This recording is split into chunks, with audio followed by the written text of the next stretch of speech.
할렐루야, 사랑을 축복합니다. 2020년 8월 5일 수요일 영성 랜선 큐티에 오신 여러분들을 주님의 이름으로 사랑을 축복합니다. 우리 기도하고 묵상 시작하도록 하겠습니다. 사랑과 은혜 많으신 하나님, 많은 비가 옵니다. 그로 인해 많은 사람들이 어려움을 겪는 사람들, 또 슬픔을 겪는 사람들이 너무나 많습니다.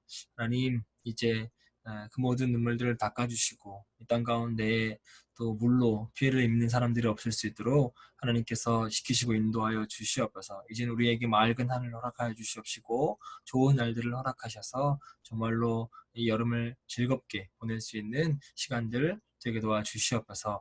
오늘도 다시 한번 말씀 앞에 섭니다. 묵상하면서 나는 어떤 하나님을 의지하고 있는지, 또 하나님은 나에게 어떻게 말씀하고 있는지 다시 한번 점검하는 귀한 시간 될 수 있도록 축복하여 주시옵소서. 감사드리며 거룩하신 예수님의 이름으로 간절히 기도합니다. 아멘. 네, 오늘은 이사야 19장 16절부터 25절까지 말씀인데 우리 한 절씩 함께 읽었으면 좋겠습니다. 세 번역으로 함께 읽겠습니다. 그날이 오면 이집트 사람이 마치 겁 많은 여인처럼 되어 만군의 주님께서 그들 위에 발을 펴서 휘두르시며 심판하시는 것을 보고서 두려워하며 떨 것이다. 이집트 사람은 유다 땅을 무서워할 것이다. 만군의 주님께서 그들을 치려고 세우신 계획을 상기할 때마다 유다라는 이름만 들어도 모두 무서워할 것이다. 그날이 오면 이집트 땅의 5성읍에는 사람들이 가나안을 말을 하며 만군의 주님만을 섬기기로 충성을 맹세할 것이다. 그 5성읍 가운데서 한 성읍은 멸망의 성읍이라고 불릴 것이다. 그날이 오면 이집트 땅 한가운데 주님을 섬기는 제단 하나가 세워지겠고 이집트 국경 지대에는 주님을 바치는 돌 기둥 하나가 세워질 것이다. 이 제단과 이 돌 기둥이 만군의 주님께서 이집트 땅에 계시다는 징표의 증거가 될 것이다.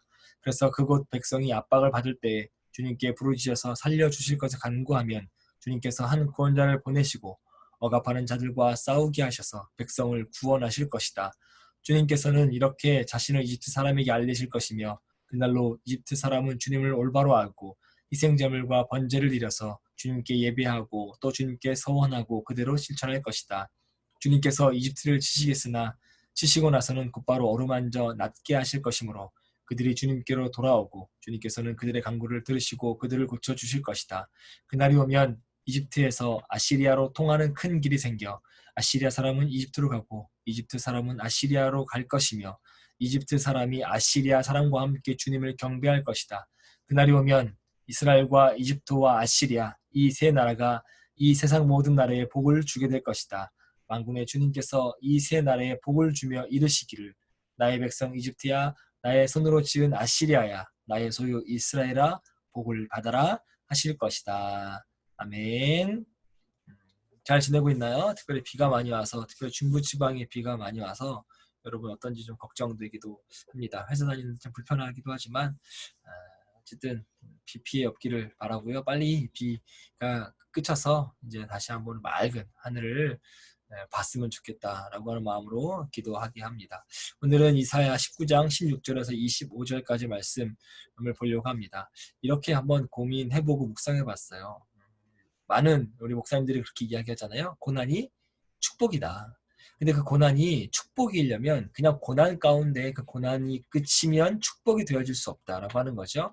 그 고난이 축복이 되어지려면 또 고난이 은혜의 삶의 삶으로 연결되어야 하려면 우리가 그 고난의 시간을 잘 이기고 버티고 또 그것들을 잘 통과해야 하는데 어떻게 그 고난의 때를 잘 이겨낼 수 있을까? 오늘 이사야 19장에서 하는 이야기를 갖고 여러분과 함께 잠깐 동안이지만 은혜를 나누고자 합니다. 16절부터 18절인데 우리가 고난의 때 어떻게 살아야 되냐라고 하면 하나님을 더욱 두려워해야 된다라고 하는 거죠. 보세요. 하나님의 심판의 계획을 막을 사람이 누가 있을까요? 힘 있는 사람, 돈 있는 사람, 권력 있는 사람, 명예 있는 사람, 또 누가 어떤 사람이라도 하나님의 계획을 심판을 막을 수 없다는 거예요. 애굽의 사람들은 하나님의 징계의 손이 그들이 위해 흔들림으로 인해 겁먹은 여인들처럼 벌벌 떠며 두려워했습니다. 급기야 이제는 유다가 애굽에게 두려움이 대상이 돼요. 싸움이 돼요? 상대가 돼요? 안 되는 나라예요. 애굽은 제국이라고 하는 만큼 큰 나라이고 유다는 한 자그마한 성읍밖에 되어지지 않습니다. 그러니 애굽이 유다 볼 때는 옛날에 큰 중국이 조선이라고 나라를 볼 만큼 속국? 이런 마음으로 봤을 거예요. 근데 지금 16절과 17절은 뭐라고 이야기해요? 급기야 유다가 애굽에게 두려움의 대상이 된대요. 하나님의 심판 앞에서 그토록 강성했던 애굽이 이제는 유다 앞에서, 아니 하나님 앞에서 약해질 수밖에 없다는 거죠. 유다가 싸울 때 첨단 무기를 가지고 싸웠나요? 아니에요. 애굽과 싸울 때 그런 무기들을 갖고 싸우지 않았습니다. 그런데 애굽은 이제 유다를 두려워하게 된다는 거죠. 누구 때문에요?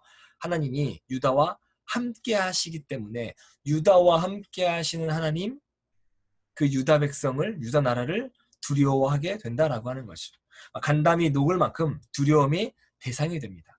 18절에 보면 애굽이 유다에 대하여 두려움을 갖게 되는 날에 가나안 방언을 말하고 하나님의 이름으로 맹세도 하고 다섯 성읍이 하나님을 경배하게 된대요. 그럴 수 없는 겁니다. 근데 하나님이 일하시니까 이러한 일들이 벌어지게 되죠. 우리가 알고 있는 하나님, 사랑과 자비가 풍성하신 하나님이지만 죄에 대해 심판하시는 하나님도 있다라고 하는 것 알기도 해야 되고, 그래서 그 하나님을 두려워하는 마음 갖고 살기도 해야 됩니다.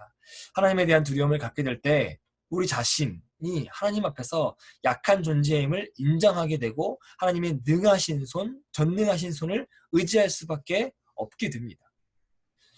비록 내 자신이 약한 존재지만 하나님 나라와 의를 위해 싸울 때 세상이 나와 또 우리와 여러분을 두려워할 것이라고 생각해요.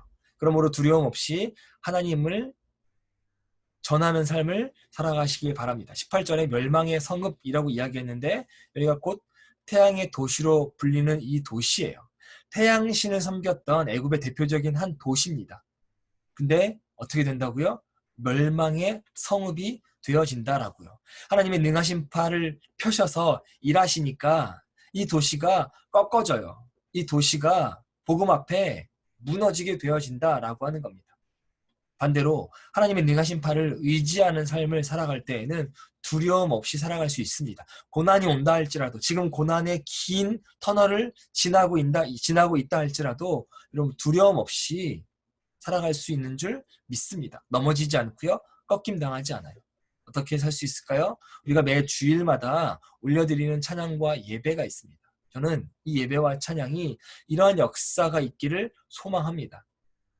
적박하고 세상 놀이문화에 흠뻑 젖어 들어있는 많은 우리 영혼들이, 우리 청년들이 예배 가운데 와서 회개의 역사가 일어나고 그 안에 예수 그리스도의 생명의 역사가 자라나기를 간절히 바랍니다.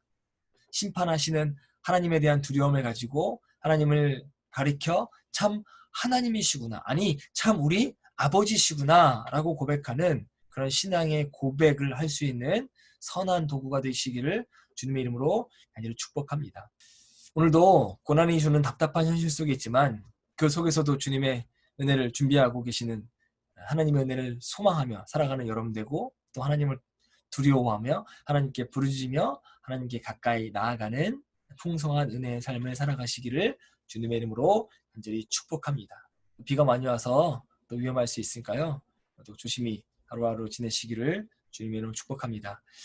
또 묵상하시고 우리 또 내일 만나도록 하겠습니다. 영성의 모든 청년들을 주님의 이름으로 사랑하고 축복합니다.